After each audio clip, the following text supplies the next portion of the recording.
ಯಾರೋ ಕಾಂಗ್ರೆಸ್ನವರು ಹೇಳಿ ಯಾರಿಗೋ ಟಿಕೆಟು ಸಬ್ಸೋದಾಗಲಿ ಅಥವಾ ಅವ್ರು ಹೇಳಿದ್ರು ಅಂತೇಳಿ ಟಿಕೆಟು ಬೇರೆಯವ್ರಿಗೆ ಕೊಡೋದಾಗಲಿ ಆಗಲ್ಲ. ಬಹುಶಃ ಲಾಯರ್ ಆದವರು ಅವರು ಲಾಯರ್ ಕೆಲಸನೇ ಬೇಡ, ಇದೇ ಮಾಡಿದ್ರೆ ಒಳ್ಳೆಯದು. ಚುನಾವಣೆ ರಿಸಲ್ಟ್ ಬರಬೇಕಾದ್ರೆ ಮುಂಚೆ ನೀವು ವಿಜಯೋತ್ಸವನ ಆಚರಿಸ್ತೀರಿ, ನಾವು ಅದನ್ನು ಯಾಕೆ ಅಂತ ಕೇಳಲಿಲ್ಲ. ನಾವು ವಿಶೇಷವಾಗಿ ಒಂದು ಪತ್ರಿಕಾಗೋಷ್ಠಿಯನ್ನು ಕರೆದು ತಮಗೆಲ್ಲ ಗೊತ್ತಿರುವಂತೆ ಒಂದು 7-8 ದಿವಸ ಈಚೆಗಿನ ಒಂದಷ್ಟು ಬೆಳವಣಿಗೆಗಳು, ರಾಜಕೀಯ ಬೆಳವಣಿಗೆ, ಈ ಕ್ಷೇತ್ರದಲ್ಲಿ ಒಂದಷ್ಟು ಗೊಂದಲ ವಾತಾವರಣ ಸಹ ಇದೆ. ನಮ್ಮ ವಿರೋಧಿಗಳು ಅದನ್ನು ನಾವು ಯಾವುದೇ ಮಾಧ್ಯಮಗಳ ಹೋಗಿರದಿದ್ದರೂ ಸಹ ನಮ್ಮ ಪಕ್ಷದ ನಾಯಕರ ಬಗ್ಗೆ, ಪಕ್ಷದ ಬಗ್ಗೆ ಇಲ್ಲ ಸಲ್ಲದ ಆರೋಪಗಳನ್ನ ಮಾಡ್ತಾಯಿದ್ದಾರೆ. ಭಾರತೀಯ ಜನತಾ ಪಕ್ಷದಲ್ಲಿ ಒಂದು ಶಿಸ್ತಿನ ಪಕ್ಷ, ಇಲ್ಲಿ ಯಾರು ಕೆಲಸ ಮಾಡ್ತಾರೆ ಅವರಿಗೆ ಸೂಕ್ತ ಸ್ಥಾನಮಾನವನ್ನು ಪಕ್ಷ ಎಲ್ಲ ಹಿರಿಯರು ಕೊಟ್ಕೊಂತ ಬಂದಿದ್ದಾರೆ. ಮುಂದೇನೂ ಅದೇ ರೀತಿ ನಡೀತದೆ. ಯಾರೋ ಕಾಂಗ್ರೆಸ್ನವರು ಹೇಳಿ ಯಾರಿಗೋ ಟಿಕೆಟು ಸಬ್ಸೋದಾಗಲಿ ಅಥವಾ ಅವ್ರು ಹೇಳಿದ್ರು ಅಂತೇಳಿ ಟಿಕೆಟು ಬೇರೆಯವ್ರಿಗೆ ಕೊಡೋದಾಗಲಿ ಆಗಲ್ಲ. ನಮ್ಮ ಪಕ್ಷದಲ್ಲಿ ನಾವೆಲ್ಲ ಜೀವರಾಜಣ್ಣನ ಈ ಕ್ಷೇತ್ರದ ನಾಯಕರು ಅಂತೇಳಿ ನಾವೆಲ್ಲ ತೀರ್ಮಾನ ಮಾಡಿದ್ದೀವಿ. ಜೀವರಾಜಣ್ಣನು ಸಹ ಸುಮಾರು ಅವರ ರಾಜಕೀಯ ಜೀವನದಲ್ಲಿ ಮಂತ್ರಿಗಳಾಗಿ, ಮುಖ್ಯ ಸಚೇತಕರಾಗಿ, ಶಾಸಕರಾಗಿ ಬಹುಶಃ ಅವರಷ್ಟು ಅಭಿವೃದ್ಧಿ ಕೆಲಸ ಮಾಡಿದವರು ಈ ಕ್ಷೇತ್ರದಲ್ಲಿ ಯಾರೂ ಇಲ್ಲ. ಒಂದೇ ಒಂದು ಆರೋಪಗಳು ಅವ್ರ ಮೇಲೆ, ಯಾವುದೇ ಭ್ರಷ್ಟಾಚಾರ ಮಾಡದೆ ಬಹುಶಃ ಉತ್ತಮವಾದ ಆಡಳಿತವನ್ನು ಸಹ ಅವರು ಕ್ಷೇತ್ರಕ್ಕೆ ಕೊಟ್ಟಿದ್ದಾರೆ. 23ರ ಚುನಾವಣೆಯಲ್ಲಿ 201 ಮತಗಳಿಂದ ಜೀವರಾಜ್ ಅವರು ಸೋತಿದ್ದಾರೆ ಅಂತೇಳಿ ಅನೌನ್ಸ್ ಮಾಡ್ತಾರೆ. ಆ ಸಂದರ್ಭದಲ್ಲಿ ಜೀವರಾಜ್ ಅವರು ಯಾರು ಏಜೆಂಟ್ರಿದ್ದರೂ ಆ ಏಜೆಂಟ್ರ ಮುಖಾಂತರವಾಗಿ ಸಂಜೆ ಸುಮಾರು 4ರಿಂದ 5:15 ಒಳಗೆ 2 ಸರಿ ಮರು ಎಣಿಕೆ ಆಗಬೇಕು ಅಂಥೇಳಿ ಅವರು ಒಂದು ಅರ್ಜಿಯನ್ನು ಕೊಡ್ತಾರೆ. ಬಹುಶಃ ಅವತ್ತು ಚುನಾವಣಾಧಿಕಾರಿಯಾದಂಥವರು ಅದನ್ನು ತಿರಸ್ಕಾರ ಮಾಡಿ ರಾಜೇಗೌಡರು ಗೆದ್ದಿದ್ದಾರೆ ಅಂಥೇಳಿ ಘೋಷಣೆಯನ್ನು ಮಾಡ್ತಾರೆ. ಜೀವರಾಜ್ ಅವರು ಯಾವಾಗ ಅರ್ಜಿ ಕೊಟ್ಟರು ಆ ನಂತರದಲ್ಲಿ ಅವರು ಕೋರ್ಟಿಗೆ ಸಹ ಹೋಗ್ತಾರೆ. ಕೋರ್ಟಿನಲ್ಲಿ ನಿರಂತರವಾಗಿ ವಾದ ವಿವಾದ ಎಲ್ಲ ನಡೆದು ಬಹುಶಃ ಮೊನ್ನೆ 2ನೇ ತಾರೀಕು ಮರು ಮತ ಎಣಿಕೆ ಆಗ್ತದೆ. ಏನು 279 ಮತ, ಹಾಗೆ ಒಟ್ಟು 1800 ಚಿಲ್ಲರೆ, ಅಂದರೆ ಅಂಚೆ ಮತಗಳ ಮರು ಎಣಿಕೆ ಆಗ್ತದೆ. ಅದ್ರ ಬಗ್ಗೆ ನಮ್ಮ ನೂತನ್ ಕುಮಾರ್ ಅವರು ಹೇಳೋರಿದ್ದಾರೆ.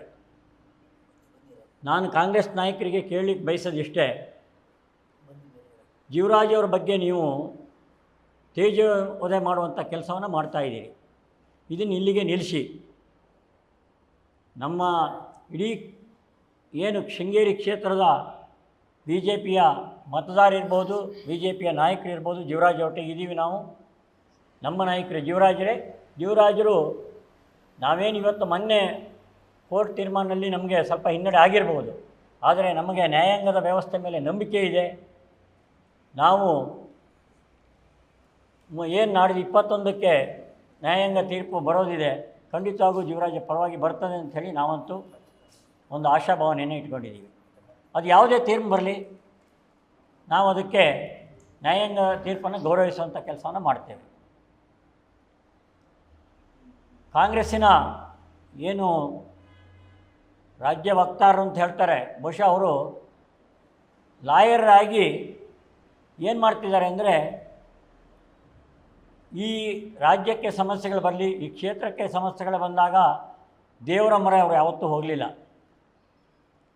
ಮೊನ್ನೆ ನಾನು ನೋಡ್ತಾ ಇದ್ದೀನಿ, ಸುಮಾರು ದೇವಸ್ಥಾನಗಳಿಗೆ ಭೇಟಿ ಕೊಡುವಂಥ ಕಾರ್ಯಕ್ರಮ, ಅಲ್ಲಿ ಹೋಗಿ ಏನು ಅನೇಕ ರೀತಿಯ ಒಂದಷ್ಟು ದೇವರಲ್ಲಿ ಈ ಕ್ಷೇತ್ರದ ಜನರನ್ನು ದಿಕ್ಕು ತಪ್ಪಿಸುವಂಥ ಕೆಲಸವನ್ನು ಮಾಡ್ತಾಯಿದ್ದಾರೆ.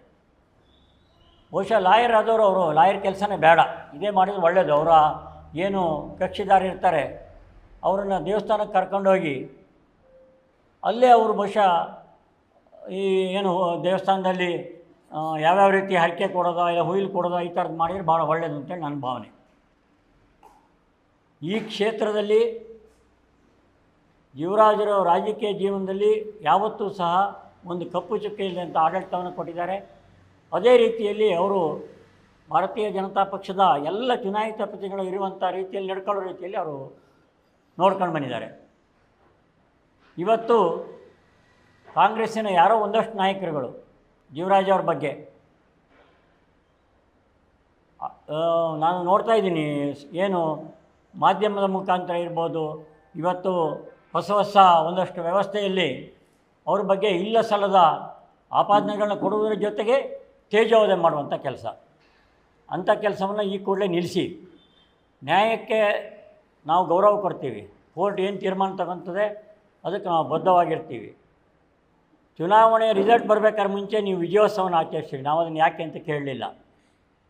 ಅದೇ ಜೀವರಾಜ್ಗೆ ವಿಜಯೋತ್ಸವ ಆಚರಿಸೋಕ್ಕೆ ಹೋದರೆ ಅದಕ್ಕೆ ತಡೆ ಹಿಡಿಯುವಂಥ ಕೆಲಸವನ್ನು ನಿಮ್ಮ ಕಾರ್ಯಕರ್ತರ ಮುಖಾಂತರವಾಗಿ ಮಾಡಿಸುವಂಥ ಕೆಲಸವನ್ನು ನೀವು ಮಾಡಿದ್ದೀರಿ ಚಿಕ್ಕಮಗಳೂರಿನಲ್ಲಿ. ನಾನಂತೂ ಕೇಳೋದಿಷ್ಟೇ, ಈ ಕ್ಷೇತ್ರದ ಭಾರತೀಯ ಜನತಾ ಪಕ್ಷದ ಅಭಿಮಾನಿಗಳು ಹಾಗೂ ನಮ್ಮ ನಾಯಕರುಗಳು, ಎಲ್ಲ ತಾಲೂಕಿನ ನಾಯಕರಿರ್ಬೋದು, 3 ತಾಲೂಕಿನ ನಾಯಕರುಗಳು ಜೀವರಾಜರೊಟ್ಟಿಗಿದ್ದೀವಿ. ಜೀವರಾಜರ ಪರವಾಗಿ ನಾವು ಟಿಕೆಟ್ ಕೊಡುವಾಗೂ ಹಾಗೆ ನಾವು ಈಗಲೇ ಜೀವರಾಜ್ ಅಂತಿಲ್ಲ, ಭಾರತೀಯ ಜನತಾ ಪಕ್ಷ ಚಿಹ್ನೆ ಮೇಲೆ ಯಾರೇ ನಿಂತರೂ ಜೀವರಾಜರು ಕೆಲಸ ಮಾಡ್ತಾರೆ, ಜೀವರಾಜೇ ನಿಂತರೂ ನಾವೆಲ್ಲ ಕೆಲಸ ಮಾಡ್ತೀವಿ. ಎಲ್ಲೋ ಜೀವರಾಜರಿಗೆ ಟಿಕೆಟ್ ಕೊಡಬಾರ್ದು, ಬಿ ಜೆ ಪಿ ಉಳಿಲಿ ಬಿಡಲಿ, ಅದು ಕಾಂಗ್ರೆಸ್ ಪಕ್ಷದ ಒಬ್ಬ ನಾಯಕರುಗಳಿಗೆ ಅವಶ್ಯಕತೆ ಇಲ್ಲ. ನಮ್ಮ ಪಕ್ಷ ಇದೆ, ನಮ್ಮ ಪಕ್ಷ ನೋಡ್ಕೊತಾರೆ. ನಮ್ಮ ಪಕ್ಷದ ರಾಷ್ಟ್ರೀಯ ಅಧ್ಯಕ್ಷರಿದ್ದಾರೆ, ರಾಜ್ಯಾಧ್ಯಕ್ಷರಿದ್ದಾರೆ, ಜಿಲ್ಲಾಧ್ಯಕ್ಷರಿದ್ದಾರೆ, ತಾಲೂಕು ಅಧ್ಯಕ್ಷಗಳಿದ್ದೀವಿ. ನಾವು ಟಿಕೆಟು ಅನೌನ್ಸ್ ಮಾಡುವಂಥದ್ದು ಬುಡದಿಂದ ಬೇಲೂರಿಗೂ ನೋಡಿ ಯಾರು ಗೆಲ್ತಾರೆ ಅಂಥವ್ರಿಗೆ ಕೊಡುವಂಥ ವ್ಯವಸ್ಥೆ ಆಗ್ತದೆ ಅಂತೇಳಿ ಹೇಳ್ತಾ, ಮುಂದಿನ ಮಾಧ್ಯಮ ಇದನ್ನು ನೂತನ್ ಕುಮಾರ್ ಅವರು ನೆಕ್ಸ್ಟ್ ಕೊಡ್ತಾರೆ. ಈಗೇನು ಮೊನ್ನೆ ಚುನಾವಣೆ ಪ್ರಕ್ರಿಯೆ ನಡೆದು 23ರಲ್ಲಿ ನಡೆದಿರ್ತಕ್ಕಂಥ ಚುನಾವಣೆ ಪ್ರಕ್ರಿಯೆ ಮುಂದುವರೆದು ರೀಕೌಂಟನ್ನು ಏನು ನಡೀತು, ಅವತ್ತು ನಾನು ಬೂತ್ ಏಜೆಂಟ್ ಇದ್ದೆ, ಕೌಂಟಿಂಗ್ ಏಜೆಂಟ್. ಆ ಸಂದರ್ಭ ನಾವು ಬೆಳಗ್ಗೆಯಿಂದ ನೋಡಿದಂಥ ಸಂದರ್ಭದಲ್ಲಿ ನನಗೆ ಈ ಮುರಳಿ ಸುಧೀರ್ ಕುಮಾರು ಮತ್ತು ಆ ರವಿಶಂಕರ್ ಅಂತಕ್ಕಂಥವ್ರು ಎನ್ನಪ್ಪ ಪುಡಿ ರೌಡಿಗಳ ಥರ ವರ್ತನೆ ಮಾಡ್ತಿದ್ರು ಬೆಳಗ್ಗೆಯಿಂದನೇ. ನಮಗೊಂಥರ ಭಾಳ ರಾಜಕಾರಣಿಗಳಿಗೆ ಅದೊಂದು ಒಳ್ಳೆ ಮೆರುಗನ್ನು ಕೊಡ್ತಕ್ಕಂಥ ಇದಲ್ಲ. ಆಮೇಲೆ ಇವರು ಲಾಯರ್ ಇದ್ದಾರೆ, ಅವರು ಡಿಗ್ರಿ ಮಾಡಿದ್ದಾರೆ, ಜನರು ಮೀಡಿಯಾ ಎಲ್ಲ ಅವ್ರನ್ನ ಗಮನಿಸ್ತಾ ಇರ್ತದೆ. ಇವ್ರು ಹೇಗೆ ವರ್ತನೆ ಮಾಡಬೇಕು ಅಂತಕ್ಕಂಥದ್ದು ಅವರಿಗೆ ಗೊತ್ತಿಲ್ಲ. ನಾನು ಬೆಳಗ್ಗೆ ಏನು ಒಂದು ಸ್ಟ್ರಾಂಗ್ ರೂಮ್ ಓಪನ್ ಮಾಡ್ತಾರೆ, ಅಲ್ಲಿ ಎಲ್ಲ ಜಿಲ್ಲಾಡಳಿತ ಇದೆ, ಅಬ್ಸರ್ವರ್ ಇದ್ದಾರೆ, ಅವರು ಎಲೆಕ್ಷನ್ ಇದರಿಂದ ಬಂದಿರತಕ್ಕಂಥವ್ರು, ಅವರೆಲ್ಲ ಬಂದವರು ಸಮ್ಮುಖದಲ್ಲಿ ಆ ಸ್ಟ್ರಾಂಗ್ ರೂಮ್ ಓಪನ್ ಆಗ್ತದೆ. ಯಾವುದೇ ಸ್ಟ್ರಾಂಗ್ ರೂಮು ಕೀ ಓಪನ್ ಆಗಿದ್ದಾಗಲಿ, ಬೀಗ ಹೊಡೆದಿದ್ದಾಗಲಿ ಯಾವುದೇ ಉದಾಹರಣೆಗಳಿಲ್ಲ. ಒಳಗಡೆ ಹೋದ ನಂತರದಲ್ಲಿ ಸುಮಾರು 20 ಬಾಕ್ಸನ್ನು ತೆಗಿತಾರೆ. ಆ 20 ಬಾಕ್ಸನ್ನು ತೆಗೆದಂಥ ಸಂದರ್ಭದಲ್ಲಿ ಎಲ್ಲ ಬಾಕ್ಸ್ ಓಪನ್ ಇದೆ, ಅದು ಹಾಗಾಗಿದೆ, ಈಗ ಡ್ಯಾಮೇಜ್ ಆಗಿದೆ ಅಂತೆಲ್ಲ ನೋಡ್ತಾರೆ. ನಮಗೂ ಇದೇನೋ ಇದರಲ್ಲೂ ಏನು ಬ್ಯಾಲೆಟ್ ಪೇಪರ್ ಇದ್ದೇ ಬಾಕ್ಸರ ಅಂತ ನಾವು ಅಂದ್ಕೊಂಡ್ವಿ. ನಮಗೂ ಒಂಥರ ಇದೊಂದು ಸ್ವಲ್ಪ ಗೊಂದಲ ಅನಿಸ್ತು. ಆದರೆ ಏನು ಮತಗಟ್ಟೆ ಕೌಂಟಿಂಗ್ ಇದಕ್ಕೆ ತಂದುಬಿಟ್ಟು ಎಲ್ಲ ಓಪನ್ ಮಾಡ್ತಂಥ ಸಂದರ್ಭದಲ್ಲಿ ಈ 19 ಬಾಕ್ಸ್ ಓಪನ್ ಮಾಡ್ತಾರೆ. ಅದರಲ್ಲಿ ಯಾವುದೇ ಬಾಕ್ಸಲ್ಲೂ ಬ್ಯಾಲೆಟ್ ಪೇಪರ್ ಇಲ್ಲ. ಬ್ಯಾಲೆಟ್ ಪೇಪರ್ ಇರ್ತಕ್ಕಂಥ ಬಾಕ್ಸು ಸೀಸಿಂಗ್ ಆಗಿತ್ತು. ಆ ಬಾಕ್ಸು ಭದ್ರತೆಯಿಂದ ಕೂಡಿತ್ತು. ಅದನ್ನು ಎಲ್ಲ ವಿಡಿಯೋ ರೆಕಾರ್ಡು ಇದೆ, ಅದ್ರ ಜೊತೆಗೆ ಎಲ್ಲ ಇಲಾಖಾಧಿಕಾರಿಗಳ ಸಮ್ಮುಖದಲ್ಲಿ ಆಗಿರ್ತದೆ. ಆದರೆ ಇವ್ರದ್ದು ಏನಂದರೆ ಯಾರನ್ನು ನಂಬೋ ಪರಿಸ್ಥಿತಿಯಲ್ಲಿ ಕಾಂಗ್ರೆಸ್ ನಾಯಕರುಗಳಿಲ್ಲ. ಅಧಿಕಾರಿಗಳನ್ನ ನಂಬಲ್ಲ, ಇವ್ರ ಪಕ್ಷನೂ ಇವ್ರು ನಂಬಲ್ಲ ಅಂತ ನನ್ನ ಭಾವನೆ. ಯಾಕಂದರೆ ಇವ್ರು ಪ್ರತಿಯೊಂದಕ್ಕೂ ಒಂದೊಂದು ಕೊಕ್ಕೆ ಹಾಕ್ತಾ ಏನೇನೋ ಮಾತಾಡ್ತಾ ಇದು ಮಾಡ್ತಾ ಇರೋರು. ನನಗೆ ನಾವು ರಾಜಕೀಯ ಮಾಡ್ಬೇಕು, ಈ ರಾಜಕೀಯದಿಂದ ಭಾಳ ಹಿಂಸರಿದು ಒಳ್ಳೆಯದೇನೋ ಅಂತ ನನಗೊಂಥರ ಅನ್ನಿಸ್ತೈತೆ ಅವರ ಹಾವಭಾವಗಳು ನೋಡಿದಾಗ. ಅವರು ಸುಧೀರ್ ಕುಮಾರ್ ಕಡೆ ಕುತ್ಕೊಂಡು ಈ ಸಣ್ಣ ಮಕ್ಕಳುಗಳು ಸ್ಕೂಲಲ್ಲಿ ಜಗಳಾಡ್ತಾ ಹಿಂಗಂತ ಮಾಡ್ತೈತೆ, ಹಿಂಗೆ ತಿರ್ಕೊಂಡು ಮಿನಿ ಬೈಯೋದು ಜೀವರಾಜ್ ಕಡೆ ನೋಡ್ಕೊಂಡು. ಆ ರವಿಶಂಕರ ಒಂಥರ ದೊಡ್ಡ ರೌಡಿ ಥರ ಕಂಗಣ್ಣಿಂದ ಕಕ್ಕರಿಸಿ ನೋಡಿ ಅಂತ ಒಂದು ಇದು ನೋಡಿದ್ವು ನಾವು ಫಿಲಮಲ್ಲೆಲ್ಲ. ಆ ರೀತಿ ವರ್ತನೆಗಳು ಆ ನಾಯಕರುಗಳದ್ದಾಗ್ತಿತ್ತು. ಜೀವರಾಜ್ ಕಡೆ ನೋಡ್ಕೊಂಡು ಆ ಥರ ಎಲ್ಲ ಮಾಡ್ತಿದ್ವು. ನಮಗೊಂಥರ ಭಾಳ ಹಿಂಸೆ ಅನಿಸ್ತಿತ್ತು, ಇದೇನು ರಾಜಕಾರಣ, ಇದು ಎಲ್ಲಿಗೆ ಹೋಗ್ತಾ ಇದೆ ಅಂತೇಳಿ. ಅದೆಲ್ಲ ಆಲ್ರೆಡಿ ವಿಡಿಯೋ ರೆಕಾರ್ಡ್ ಇರ್ತದೆ. ಯಾಕಂದರೆ ಚುನಾವಣೆ ಕೌಂಟಿಂಗ್ ಇದರಲ್ಲಿ ಪ್ರತಿಯೊಂದು ತುಣುಕುಗಳು ಸಿಗ್ತವೆ, ವಿಡಿಯೋ ರೆಕಾರ್ಡ್ ಆಗಿರ್ತದೆ. ಇವರು ಯಾವುದನ್ನು ನಂಬೋ ಪರಿಸ್ಥಿತಿಲಿ ಅವರಿಲ್ಲ. ಆದರೆ 279 ಏನು ಕೌಂಟಿಂಗ್ ಆದ ಪಾರದರ್ಶಕತೆ ಅಂತ ಹೇಳ್ತಿದ್ರಲ್ಲ, ಅದರಲ್ಲಿ 8 ಸಿಕ್ತಲ್ಲ. 8 ಸಿಕ್ತಂಥ ಸಂದರ್ಭದಲ್ಲಿ 2 ಜೀವರಾಜ್ ಅವರಿಗೆ ಇತ್ತು ಅದರಲ್ಲಿ ಓಟು, 3 ರಾಜೇಗೌಡರಿಗಿತ್ತು, 1 ಏನೂ ಇಲ್ಲ ಇನ್ವಾಲಿಡ್ ಇತ್ತು, ಇನ್ನು ಉಳಿದಂತೆ 2 ಡಬಲ್ ಇದಾಗಿತ್ತು. ಹಾಗಿದ್ದಾಗ ಅವು 8 ಸಿಕ್ಕಿದ್ವಲ್ಲ. ಆ 279ಕ್ಕೆ ಈ ರೀತಿಯ ಇದ್ದಾಗ ಈ ಮುಂದುವರೆದು ಇವರು ಅವತ್ತೇ ನಾವು ರೀಕೌಂಟ್ ಕೇಳಿದ್ದು, ಕೌಂಟಿಂಗ್ ದಿನ ರೀಕೌಂಟ್ ಕೊಡಿ ನಮಗೆ, ಇದರಲ್ಲೇನೋ ನಮಗೆ ಸಮರ್ಪಕಿಲ್ಲ ಅಂತ ನಮ್ಮ ಏಜೆಂಟಲ್ಲಿ ಅಪ್ಲಿಕೇಶನ್ ಹಾಕಿದರು. ಅವತ್ತೇ ಇವ್ರು ರೀಕೌಂಟ್ ಮಾಡ್ಬೋದಿತ್ತಲ್ಲ. ಸಂಜೆ 4:15 5:30 ತನಕ ಟೈಮ್ ಇತ್ತು, ರೀಕೌಂಟ್ ಕೊಡ್ಬೋಯಿತ್ತು. ಇವರು ಒಪ್ಪಿಲ್ಲ. ಯಾಕೆಂದರೆ ಒಪ್ಪಿ ರೀಕೌಂಟ್ ಆಗಿದ್ದೇ ಆಗಿದ್ರೆ ಅವತ್ತು ಜೀವರಾಜವ್ರು ಗೆಲ್ತಿದ್ರು. ಹಾಗಾಗಿ ಮುಂದುವರೆದ ಭಾಗವಾಗಿ ಇವ್ರು ಮಾಡ್ತಕ್ಕಂಥ ಈ ಕಾಂಗ್ರೆಸ್ ನಾಯಕರುಗಳು ಏನು ಮಾಡ್ತಕ್ಕಂಥ ಅವ್ರ ದಬ್ಬಾಳಿಕೆಗಳು, ಅವರು ಆ 279ರಲ್ಲಿ ಇವ್ರಿಗೆ 3 ಓಟ್ ಬಂದ ತಕ್ಷಣ ಇವರು ವಿಜಯೋತ್ಸವ ತಕ್ಷಣ ಹೊರಟ್ಬಿಡ್ತಾರೆ. ಅವರು ಆವಾಗ ವಿಜಯೋತ್ಸವ ಮಾಡ್ತಾರೆ, ರಾಜೇಗೌಡರು ಗೆದ್ರು ಅಂತ ಎಲ್ಲ ರೀತಿ ಸಂಭ್ರಮಾಚರಣೆ ಮಾಡಿದ್ದಾರೆ ಅವರು. ನಾವು ಅದಕ್ಕೇನಾರು ಹೇಳಿದ್ವಾ? ಇಲ್ಲ. ನಂತರದಲ್ಲಿ ಏನು 1500 ಚಿಲ್ಲರೆ ಮತಗಳ ಬ್ಯಾಲೆಟ್ ಪೇಪರನ್ನು ಇದು ಮಾಡ್ತಾರೆ, ಅದರಲ್ಲಿ ಜೀವರಾಜ್ ಅವ್ರು ಗೆದ್ದರು ಅಂದ ತಕ್ಷಣ ಇವರಿಗೆಲ್ಲ ಎಲ್ಲ ರೀತಿ ಇದು ಸ್ಟಾರ್ಟ್ ಆಗ್ತದೆ ಇವರಿಗೆ. ತಡ್ಕೊಳ್ಳೋಕ್ಕೆ ಆಗಲ್ಲ. ಹಾಗಾಗಿ ಕಾಂಗ್ರೆಸ್ ಅಷ್ಟಲ್ದೇ ಮುಂದುವರೆದು ನಾವು ಏಜೆಂಟು ನಾವು 4 ಜನ ಇದ್ವಿ, ಜೀವರಾಜ್ ಸೇರಿ 5 ಜನ ನಾವಿದ್ವಿ. ಆದರೆ ನಾವು ಯಾರೂ ಏನು ಮಾತಾಡ್ತಿರಲ್ಲ. ಅಧಿಕಾರಿಗಳಿದ್ದಾರೆ, ಕಾನೂನು ಪ್ರಕಾರ ಆಗ್ತಿದೆ ಮಾಡಬೇಕು ಅಂತ ಅಷ್ಟೇ, ನಾವು ಕಾನೂನು ಪ್ರಕಾರ ಮಾಡಿ ಅಂತ ಅಷ್ಟೇ. ಇವ್ರದ್ದು ಹಾಗಲ್ಲ, ಅಲ್ಲಿ ಒಳಗಡೆನೂ ಅಧಿಕಾರಿಗಳಿಗೆ ಎದುರಿಸೋದು. ಇವರು ಇದು ನೋಡಿ ಇವ್ರದ್ದು ಸರ್ಕಾರ ಇದೆ, ರಾಜ್ಯದಲ್ಲಿ ಮುಖ್ಯಮಂತ್ರಿಗಳು ಇದ್ದಾರೆ ಅಂತ ಇವ್ರು ಏನು ಬೇಕಾದ್ರೂ ಮಾಡ್ಬೋದು ಅಂತಕ್ಕಂಥದ್ದು ಇವ್ರ ಭಾವನೆಗಳು. ಇದು ರಾಜಕಾರಣ ಮಾಡ್ತಕ್ಕಂಥವ್ರಿಗೆ ಶೋಭೆ ತರೋದಿಲ್ಲ. ಈ ನಿಟ್ಟಲ್ಲಿ ಎಲ್ಲರೂ ಯೋಚನೆ ಮಾಡಬೇಕಾಗಿದೆ. ಅದರಲ್ಲೂ ಎಸ್ಪೆಷಲ್ ಶೃಂಗೇರಿ ಕ್ಷೇತ್ರ, ಈ ಕ್ಷೇತ್ರ ತುಂಬ ಒಳ್ಳೆಯ ಒಂದು ಸುಸಂಸ್ಕೃತವಾಗಿರ್ತಕ್ಕಂಥ ಕ್ಷೇತ್ರ ಇದು. ಆ ನಿಟ್ಟಿನಲ್ಲಿ ಈ ನಾಯಕರುಗಳು ಮುಂದಾದರೂ, ಇವರು ಹಿಂದೆಲ್ಲ ಒಂದಷ್ಟು ಮಾಡಿದ್ರು ಸಾಕು, ಮುಂದಾದರೂ ಅವ್ರು ತಿದ್ಕೊಂಡು ಅವರ ವಿದ್ಯಾಭ್ಯಾಸಕ್ಕೆ ಅನುಗುಣವಾಗಿ ಅವರ ಒಂದು ಕೆಲಸ ಮಾಡುವಂಥದ್ದು, ನಿರ್ವಹಣೆ ಮಾಡ್ತಕ್ಕಂಥದ್ದು ಅವ್ರಿಗೆ ಮಾಡಲಿ ಅಂತೇಳಿ ನಾವಂತೂ ಬೇಡ್ಕೊಳ್ತೀವಿ. ಜೊತೆಗೆ ಇವರು ಗೆದ್ದಿದ್ರೆ ಎಲ್ಲ ಕರೆಕ್ಟ್ ಇತ್ತು, ಇವರು ಸೋತರು ಅಲ್ಲಿ ಸರಿಯಿಲ್ಲ. ಹಾಗಿದ್ದರೆ ಈ ಬ್ಯಾಲೆಟ್ ಪೇಪರ್ ಇಲ್ಲಿ ಸರಿಯಿಲ್ಲ ಅನ್ನೋದಾದರೆ ಅವ್ರಿಗೆ ಯಾವುದಕ್ಕೂ ನಂಬಿಕೆ ಇಲ್ಲಲ್ಲ. ಕೇರಳ ಏನಾಯಿತು, ತಮಿಳ್ನಾಡು ಏನಾಯಿತು, ಅಲ್ಲಿ EVM ಸರಿಯಿಲ್ಲ, ಬ್ಯಾಲೆಟ್ ಪೇಪರ್ ಎಲ್ಲ ಸರಿಯಿಲ್ಲ ಅಂತ ಹಂಗೆ ಗೊಂದಲ ಮಾಡ್ಕೊಂಡವರಿಗೆ ಎಲ್ಲದನ್ನೂ ಅವ್ರು ನೋಡ್ಕೋಬೇಕಲ್ಲ. ಹಾಗಾಗಿ 2 ಉಪಚುನಾವಣೆ ಅದು ಕರ್ನಾಟಕದಲ್ಲಿ ಅಲ್ಲಾಗಿರ್ಬೇಕಲ್ಲ. ಆಗಿದ್ರೆ EVM ಅಲ್ಲಾಗಲಿ ಬ್ಯಾಲೆಟ್ ಪೇಪರಲ್ಲಿ ಅಲ್ಲೂ ಲೋಪದೋಷಗಳಾಗಿರ್ಬೇಕಲ್ಲ. ಇವರಿಗೆ ಹೇಗೆ ಬೇಕಾಗಿ ಇವರು ಅವತ್ತೇ ನಮಗೆ ರೀಕೌಂಟಿಂಗ್ ಮಾಡಿದ್ದಿದ್ರೆ ಈ ಸಮಸ್ಯೆನೇ ಇರಲಿಲ್ಲ. ನಮಗೂ ನಮ್ಮ ಪಕ್ಷದವರಿಗೂ ಎಲ್ಲರಿಗೂ ಒಂದು ಇದಿತ್ತು, ಒಂದು ಕಡಿಮೆ ಮತದಲ್ಲಿ ನಾವು ಗೆದ್ದಿದ್ದೀವಿ ಅಂತಕ್ಕಂಥದ್ದಿದ್ರು. ಸೋತು ಗೆದ್ದಂಗೆ ಆಗಿದೆ, ಗೆದ್ದು ಸೋತಂಗೆ ಆಗಿದೆ. ಈ ನಿಟ್ಟಲ್ಲಿ ನಾವು ಕಾನೂನನ್ನ ಗೌರವಿಸ್ತೀವಿ. ಇವತ್ತೇನು ಕೋರ್ಟಲ್ಲಿ ನಾಡಿದ್ದು ಒಂದು ತೀರ್ಮಾನ ಬರ್ತದೆ, ನಾವು ದೇವ್ರ ಹತ್ರ ನಾವು ಬೇಡ್ಕೊಂತೀವಿ. ಇವ್ರ ಥರ ಹೋಗೆಲ್ಲ ದೇವಸ್ಥಾನದಲ್ಲಿ ಹುಯ್ಲು ಕೊಡೋದು ಇದೆಲ್ಲ ನಾವು ಮಾಡಲ್ಲ. ನಾವು BJPಯವರು ಸುಸಂಸ್ಕೃತ ಇದ್ದೀವಿ. ನಾವು ಎಲ್ಲಿ ಬೇಕೋ ಅಲ್ಲೇ ದೇವಸ್ಥಾನದಲ್ಲಿ ಭಕ್ತಿಯಿಂದ ಎಲ್ಲರೂ ಪ್ರಾರ್ಥನೆ ಮಾಡ್ಕೊಳ್ತೀವಿ. ಇದು ಖಂಡಿತ ಮುಂದಿನ ದಿನಗಳಲ್ಲಿ ನಮಗೆ ಜೀವರಾಜ್ ಅವರಿಗೆ ಗೆಲುವಾಗ್ತದೆ ಅಂತೇಳಿ ನಾವೆಲ್ಲರೂ ಒಂದು ಆಶಾಭಾವನೆಯಲ್ಲಿ ಇದ್ದೀವಿ. ಆಮೇಲೆ ಈ ಇನ್ನೊಂದು ಮಾತನ್ನು ಸುಧೀರ್ ಕುಮಾರ್ ಅವರು ಹೇಳ್ತಾರೆ, ಜೀವರಾಜ್ ಅವರಿಗೆ ಡಾಕ್ಯುಮೆಂಟ್ ತಿದ್ದಿ ಅನುಭವ ಇದೆ, ಹಿಂದೆ ಅವ್ರು ತಿದ್ದಿದ್ದಾರೆ, ಹಾಗಾಗಿ ಅವರೇನೋ ಮಾಡಿದ್ದಾರೆ. ಹೇಗೆ ಹೇಳ್ತಾರೆ ಇವರು? ತಿದ್ದಿದವರು ಅಷ್ಟು ಜನ ಇವ್ರ ಪಾರ್ಟಿ ಸೇರಿಸ್ಕೊಂಡಾರಲ್ಲ, ಹೆಂಗೆ ಸೇರಿಸ್ಕೊಂಡಾರೆ? ಏನು ಡಾಕ್ಯುಮೆಂಟ್ ಹಿಂದೆ ಏನೋ ತಿದ್ದಿದ್ರು ಅಂತೇಳಿ ಲೋಕಾಯುಕ್ತ ಕೋರ್ಟಿಗೆ ಹೋಗ್ತಿದಾರಲ್ಲ, ಅಷ್ಟು ಜನ ಇವ್ರ ಪಾರ್ಟಿಲಿದ್ದಾರೆ. ಈಗ ಜೀವರಾಜ್ ತಿದ್ದಿದ್ದಲ್ಲ, ಜೀವರಾಜಿಗೆ ಗೊತ್ತಿದ್ದು ತಿದ್ದಿರ್ಬೋದು, ಇದು ನಮ್ಗೆ ಗೊತ್ತಿಲ್ಲ ಅದೇನಂತೇಳಿ. ಆದರೆ ಅವ್ರನ್ನೆಲ್ಲ ಆ ಥರ ಆ ಕೋರ್ಟಲ್ಲಿ ನಿಲ್ಲೋರ್ನೆಲ್ಲ ಕಟಕಟಲ್ಲಿ ನಿಲ್ಲೋರ್ನೆಲ್ಲ ಇವ್ರ ಪಾರ್ಟಿ ಸೇರಿಸ್ಕೊಂಡಾರಲ್ಲ.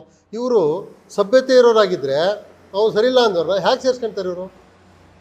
ಈ ನಿಟ್ಟಿನಲ್ಲಿ ಅವರು ಮತ್ತು ಅವ್ರ ನಾಯಕರುಗಳು ಯೋಚನೆ ಮಾಡಬೇಕಾಗಿದೆ. ನಾವು ಹಿಂದೆ ಅನೇಕ ಅಭಿವೃದ್ಧಿ ಕಾಮಗಾರಿಗಳನ್ನು ತಗೋಬೋದು. ಈ ರೀತಿ ಗೊಂದಲ ಆಗ್ತಕ್ಕಂಥ ಇದನ್ನು ಫಸ್ಟು ಕಾಂಗ್ರೆಸ್ ನಾಯಕರು ಕೈಬಿಡಿ. ನಿಮ್ಮ ಸಣ್ಣತನ ಸಣ್ಣ ಬುದ್ಧಿನ ಇವತ್ತಿಂದನೇ ಬಿಟ್ಬಿಡಿ. ಈ ರೀತಿ ಮಕ್ಕಳು ಚೇಷ್ಟೆ ಥರ ಹೀಯಾಳಿಸುವಂಥದ್ದು, ಕೆಂಗಣ್ಣಿಂದ ನೋಡ್ತಕ್ಕಂಥದ್ದು, ಇದನ್ನೆಲ್ಲ ಚಿಕ್ಕ ಚಿಕ್ಕ ಮಕ್ಕಳಲ್ಲಿ ಮಾಡುವಂಥದ್ದಷ್ಟೇ. ನೀವು ಬುದ್ಧಿವಂತರಾಗಿ ಇದನ್ನು ಮಾಡಬೇಡಿ ಅಂತೇಳಿ ನಿಮಗೆ ಕಿವಿ ಮಾತು ಹೇಳಲಿಕ್ಕೆ ಇಷ್ಟಪಡ್ತೀನಿ. ಹಾಗೆ ರಾಜೇಗೌಡರು ಸುಮಾರು 8 ವರ್ಷ ಹತ್ತತ್ರ ಶಾಸಕರಾಗಿದ್ದೀರಿ. ನಿಮ್ಮ ಅಭಿವೃದ್ಧಿ ಕೆಲಸಗಳು ಏನು ಅಂತಕ್ಕಂಥದ್ದು ಎಲ್ರಿಗೂ ಕ್ಷೇತ್ರ ಮತ್ತು ತಾಲೂಕಲ್ಲಿ ಗೊತ್ತಾಗ್ತಾಯಿದೆ. ಮಣ್ಣಾಗಿದೆ ದೊಡ್ಡ ಮಣ್ಣು. ಜಿಲ್ಲಾ ಪಂಚಾಯತಿ ಮತ್ತು ತಾಲೂಕ್ ಪಂಚಾಯತಿ ಚುನಾವಣೆ ಆಗದೇ 8 ವರ್ಷ ಹತ್ತತ್ರ ಆಗಿದೆ. ಆದರೆ ನಾವು ಒಂದು ಕಿಗ್ಗಾದಿಂದ ಕೋಗಿಂಬೇಲ್ ರಸ್ತೆ ನೀವು ಯಾರು ಬೇಕಾದ್ರೂ ಬಂದು ನೋಡ್ಬೋದು. ಭಾಳ ಜನ ನಾವೆಲ್ಲ ಹೋಗಿ ಬಾಳೆ ಗಿಡ ನೆಟ್ಟು ಒಂದು ಪ್ರತಿಭಟನೆ ಮಾಡಿದ್ದು. ಕನಿಷ್ಠ ಜ್ಞಾನ ಶಾಸಕರಿಗಾಗಲಿ ಈ ನಮ್ಮ ತಾಲೂಕು ಮಟ್ಟದ ಅಧಿಕಾರಿಗಳಿಗೆ ಇಲ್ಲ. ಆ ರಸ್ತೆ ಕಂಪ್ಲೀಟ್ ಹೋಗ್ತಾಯಿದೆ. ಅದು ಆ್ಯಕ್ಚುಲಿ ಇಲ್ಲಿಂದ ಬೇಗಾರಿ ಲಿಂಕ್ ರೋಡ್. ಅದು ಅದಕ್ಕೊಂದು ಈಗಲೇ ಆದರೆ ಒಂದು 5-6 ಲಕ್ಷ ಇಟ್ಟರೆ ಅದಕ್ಕೊಂದು ಇದು ಟಾರ್ ಹಾಕಿದ್ರೆ ಸಾಕಾಗ್ತಿತ್ತು. ಅದನ್ನು ಮಾಡಿಲ್ಲ. ಆ ಥರದ ರೋಡ್ಗಳು ತುಂಬ ಇದ್ದಾವೆ. ನೀವು ಅಧಿಕಾರಿಗಳೆಲ್ಲ ನಿಮ್ಮ ಕಂಟ್ರೋಲಲ್ಲಿ ಇದ್ದಾರೆ ಅಂದರೆ, ನಾನು ಮೊನ್ನೆ BPL ಕಾರ್ಡ್ ಎಷ್ಟು ಕ್ಯಾನ್ಸಲ್ ಆಗ್ತಿದ್ದಾವೆ, ಹೇಗಾಗಿದ್ದಾವೆ, ಅಧಿಕಾರಿಗಳು ಏನು ಮಾಡ್ತಾಯಿದ್ದಾರೆ. ಈ ಉದಾಹರಣೆ ನಾನು ನಿಮಗೊಂದು ಹೇಳ್ತೀನಿ. ಕಿಗ್ಗಾದಲ್ಲಿ ಹುಲ್ಗಾರ್ ಬೈಲ್ ಅಂತ ಒಂದು ಪೂರ್ತಿ ಗಿರಿಜನವಾಸ್ತಕ್ಕಂಥ ಒಂದು ಊರು. ಅದರಲ್ಲಿ ಒಬ್ಬರು ರಾಜಮ್ಮ ಅಂತ ಮಗನೂ ಸತ್ತೋಗಿ 2 ವರ್ಷ ಆಯಿತು. ಒಬ್ಲಿ 72 ವರ್ಷದ ಒಂದು ಮುದುಕಿ ವಾಸ ಮಾಡ್ತಾಯಿದ್ದ ಸಣ್ಣ ಮನೆಯಲ್ಲಿ. ಆ ಅಮ್ಮನಿಗೆ ಸಂಧ್ಯಾ ಸುರಕ್ಷೆ ಬರ್ತಾಯಿತ್ತು. ಆ ಸಂಧ್ಯಾ ಸುರಕ್ಷೆ ತಡೆ ಹಿಡಿದಿದ್ದಾರೆ. ಯಾಕೆ ಅಂತ ಕೇಳಿದ್ರೆ ಅವ್ರದ್ದು BPL ಕಾರ್ಡ್ ಲೋಪದೋಷ ಅಂತೆ. ಏನು ಅವರಿಗೆ 4 ಗುಂಟೆನ 5 ಗುಂಟೆನ ತರಿ ಇರೋದು ಬಿಟ್ಟರೆ ಭಾಗಾಯ್ತು 4 ಗುಂಟೆ ಇದ್ದಿದ್ದು ಪೂರ ಹೋಗಿದೆ. ಒಟ್ಟೊಂದು 8-9 ಗುಂಟೆ ಒಳಗಿರ್ತಕ್ಕಂಥದ್ದು. ಅದನ್ನು ಯಾವುದೇ ರೀತಿ ಬೇಸಾಯ ಮಾಡೋ ಪರಿಸ್ಥಿತಿಲಿ ಅವರಿಲ್ಲ. ಆ ಥರದವ್ರದ್ದು ಆ ಥರ ಕ್ಯಾನ್ಸಲ್ ಆಗಿರ್ತಕ್ಕಂಥವ್ರು ತಾಲೂಕಲ್ಲಿ ಸಾಧಾರಣ 100 ಇದ್ದಾವೆ. ನಾನು ನಿಮ್ಗೆ ಉದಾಹರಣೆಗೆ ರಾಜಮ್ಮ ಅಂತಕ್ಕಂಥದ್ದು ನೀವು ಬೇಕಾದ್ರೆ ಯಾರು ಬೇಕಾದ್ರು ಹುಲ್ಗಾರ್ ಬೈಲಿಗೆ ಹೋಗಿ ಆ ಒಂದು ಸಣ್ಣ ಮನೆಯಲ್ಲಿ ಗುಡಿಸ್ದಲ್ಲಿ ವಾಸ ಇದೆ. ಅದಕ್ಕೆ ನೆಟ್ಟಿಗೆ ಪೇಟೆ ಬಂದು ಹೋಗೋಕ್ಕೂ ಆಗಲ್ಲ, ಆ ಪರಿಸ್ಥಿತಿ ಇದೆ. ಅವ್ರದ್ದು ಸಂಧ್ಯಾ ಸುರಕ್ಷೆ ಕ್ಯಾನ್ಸಲ್ ಆಗ್ತದೆ. ನಾನು RIV ಕೇಳಿದೆ, ಏನು ರೀ ನಿಮ್ಮ ಕತೆ ಏನು ವ್ಯವಸ್ಥೆ ಅಂತ. ತಹಶೀಲ್ದಾರಿಗೂ ಮಾತಾಡಿದ್ದೆ. ಅವರು ಮುಂದೆ ಸರಿ ಮಾಡಿಕೊಡ್ತೀವಿ ಅಂತ. ಸರಿ ಮಾಡಿಕೊಡೋರು ಈ ಥರದವ್ರನ್ನ ಯಾಕೆ ಕ್ಯಾನ್ಸಲ್ ಮಾಡ್ತೀರಿ? ಇದು ಶಾಸಕರಿಗೆ ಜವಾಬ್ದಾರಿ ಇಲ್ವಾ? ನೀವು KDPನ ಸರಿಯಾಗಿ ತಗೊಂಡು ನಿರ್ವಹಣೆ ಮಾಡಿ ಅಂತ ನಿಮ್ಮ ಹತ್ರ ಹೇಳ್ತೀರಿ. ನಿಮ್ಗೆ ಆಗಲ್ಲ. ನೀವು ಆಗದೇ ಇರೋದು ತಾವು ದಯವಿಟ್ಟು ರಾಜೀನಾಮೆ ಕೊಟ್ಟು ಹೋಗೋದು ಒಳ್ಳೆಯದಾಗ್ತದೆ. ನೀವೊಂದು 6 ತಿಂಗಳಿಗಾರು ಒಂದು KDPನ ಸರಿಯಾಗಿ ಮಾಡುವಂಥದ್ದನ್ನು ಒಂದು ಇದು ಮಾಡಬೇಕು. ಕಿತ್ಲೆ ಮನೆ ಕೊಡುಗೆ ಅಂತ ಒಂದು ಪ್ಲೇಸಲ್ಲಿ ಬಾಬಗೌಡ ಅಂತಕ್ಕಂಥವನು ಹಳ್ಳ ಜಮೀನಿಗೆ ಹೋಗಿ ಹಳ್ಳ ದಾಟ್ತಿರ್ಬೇಕಾದ್ರೆ ನೆರೆಯಲ್ಲಿ ಅವನ ಹಳ್ಳ ದಾಟ್ಬೇಕಾದ್ರೆ ಅಲ್ಲೇ ಬಿದ್ದು ಸತ್ತೋಗಿದ್ದಾನೆ. ಎಲ್ಲ FIR ಆಗಿದೆ. ಎಲ್ಲ ಒಂದು ಇನ್ವೆಸ್ಟಿಗೇಷನ್ ಮುಗಿದು ಕೃಷಿ ಇಲಾಖೆಯಲ್ಲಿ 2-3 ವರ್ಷ ಆಯಿತು. ಇವತ್ತಿಗೂ ಅವ್ರಿಗೆ ಪರಿಹಾರ ದುಡ್ಡು ಬಂದಿಲ್ಲ. ಈ ಥರದವು ತುಂಬ ಉದಾಹರಣೆಗಳಿದ್ದಾವೆ. ನೀವು ZPTP ಗ್ರ್ಯಾಂಟನ್ನು ಸಮರ್ಪಕವಾಗಿ ಹಂಚ್ತಾ ಇಲ್ಲ, ಸಮರ್ಪಕವಾಗಿ ಎಲ್ಲ ಕಡೆ ಕೆಲಸ ನಿರ್ವಹಣೆ ಮಾಡ್ತಾಯಿಲ್ಲ. ನೀವು ಒಂದು ಭಾಗಕ್ಕೆ ಸೀಮಿತವಾಗಿ ಮಾಡಿದ್ದು ನಮ್ಮ ಗಮನಕ್ಕೆ ಬರ್ತಾಯಿದೆ. ನಾವು ಮುಂದಿನ ದಿನದಲ್ಲಿ ಇದೇ ರೀತಿ ಮುಂದುವರೆದ್ರೆ ನಾವೆಲ್ಲ ಹಿಂದೆ ಈ ಲೋಕಾಯುಕ್ತ ಕೋರ್ಟಕ್ಕೆ ಸಾಕೋರಲ್ಲ, ನಮಗೆ ಬೇಡ ಅಂತ ಯೋಚನೆ ಮಾಡಿದವರು. ಮುಂದಿನ ದಿನ ಅನಿವಾರ್ಯ ಬರ್ಬೋದು. ಅದು ಬರೆದಿದ್ದಂಗೆ ಈ ಸರಿನಾರು ನಿಮ್ಮ ಆ್ಯಕ್ಷನ್ ಪ್ಲಾನ್ ಸರಿಯಾಗಿ ಮಾಡಬೇಕು ಅಂತೇಳಿ ನಿಮ್ಮೆಲ್ಲ ನಾನು ಮನವಿ ಮಾಡ್ಕೊಳ್ತೀನಿ. ಮತ್ತು ಈ ರೀತಿ ಕಾಂಗ್ರೆಸ್ ನಾಯಕರುಗಳು ದೇವಸ್ಥಾನಕ್ಕೆ ಅದಕ್ಕೆ ಹೋಗುವಂಥದ್ದು ನೀವು ಮಾತ್ರ ಅಲ್ಲ, ನಮಗೂ ಬರ್ತದೆ. ನಿಮ್ಮ ನಡವಳಿಕೆಗಳನ್ನ ನೀವು ತಿದ್ಕೋಬೇಕು. ನಮ್ಮ ಪಾರ್ಟಿ ಕಾರ್ಯಕರ್ತರಿಗೂ ನಮ್ಮ ಪಾರ್ಟಿ ನಾಯಕರುಗಳಿಗೂ ನಿಮ್ಮ ಒಂದು ಇದು ಪೂರ ನಮ್ಮ ಮಾನಸಿಕವಾಗಿ ಎಲ್ಲರೂ ನಾವು ನೊಂದಿದ್ದೀವಿ. ನಾವು ಏನು ಭಾಳ ಅಂತರದಲ್ಲಿ ಸೋಲನ್ನ ಕಂಡಿಲ್ಲ. ಕನಿಷ್ಠ ಒಂದು ನಾವು ಗೆದ್ದಿದ್ದೀವಿ ಅಂತ ನಾವು ಅನ್ಕೊಂತೀವಿ, ನೀವು ಗೆದ್ದಿದ್ದೀರಿ ಅನ್ಕೊಂತೀವಿ. ಇದು 100-200 ಓಟ್ ಒಳಗಡೆ ಇದಾಗಿರೋದು. ಹಾಗಾಗಿ ನೀವು ಬಹಳ ಇದನ್ನು ಇದು ಮಾಡ್ಕೊಂಡ್ರು ಮುಂದೆ ನಾವು ಗೆಲ್ತೀವಿ. ಜೀವರಾಜರೇ ನಮ್ಗೆ ಗೆಲ್ತಾರೆ. ನಮ್ಮ ನಾಯಕರು ಜೀವರಾಜರೇ.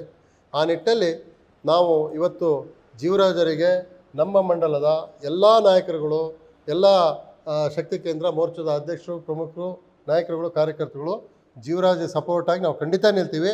ನೀವು ಮುರಳಿ ಸುಧೀರವರು ನಮಗೆ ಬುದ್ಧಿ ಹೇಳ್ಕೊಡೋದು ಬೇಡ. ನೀವು ಇಲ್ಲಿಂದನೇ ಬಿಟ್ಟೋದವರು. ನೀವು ಇಲ್ಲಿ ಜವಾಬ್ದಾರಿ ತಗೊಂಡು ಇಲ್ಲೇನು ಅಧಿಕಾರ ಮಾಡಬೇಕೋ ಮಾಡಿದ್ರಿ.